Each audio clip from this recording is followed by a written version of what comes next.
I'll say wait. Yeah, 5 minutes left, chat. Wait for the closure, okay? Very key closure, the way it closes.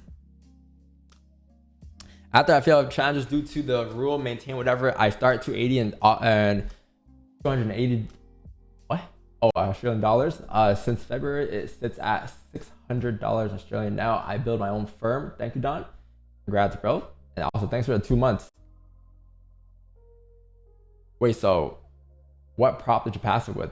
After failing a few challenges due to the rule, maintain whatever, I start $280 since February. Oh no, that's not a prop. My bad, I read that wrong. That's good, bro. Good progression. Let me know how that goes, because I've always suggested to trade your own prop, your own account over a prop account. And a lot of people now are starting to realize it and actually start doing it because of all the fucker that's been happening with the funded accounts. But yeah, you're in control of your own funds. There's no rules you got to follow. There's no risk parameters. There's no 5% drawdown rule. You can still trade after you're in 5% drawdown rule. And these rules are apparently put into place for you to pass, or for you to for them to evaluate you as a good trader.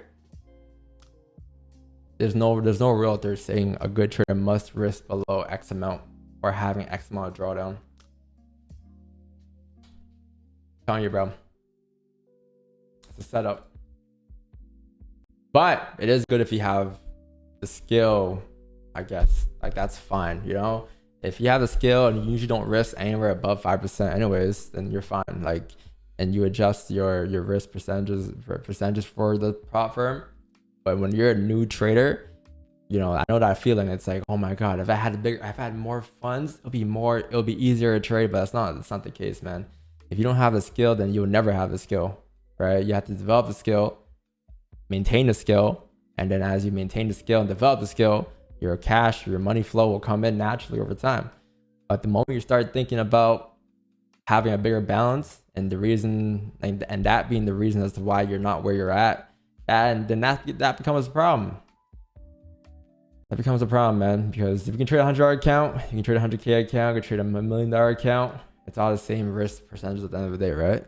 But you have to build your tolerance up and all of that too, which is another thing that funded companies fucks you up with. It's hard to build a tolerance because you go from trading like a $1,000 account, let's say, to now trading a 400K account. You see $1,000 drawdown with instantly, you're like, fuck, you shit your pants. So when you have your live account, at least you're gradually building that tolerance as well, right? You go from like understanding 5% or a $100 drawdown to then eventually $1,000 drawdown to eventually $2,000 drawdown, right? But you don't go from like $1,000 drawdown to being like 50K in drawdown, and 50K being your 1% risk though.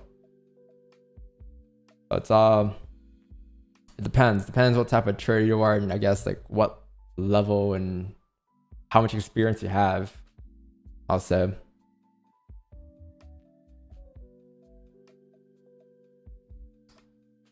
Yo, 3 months?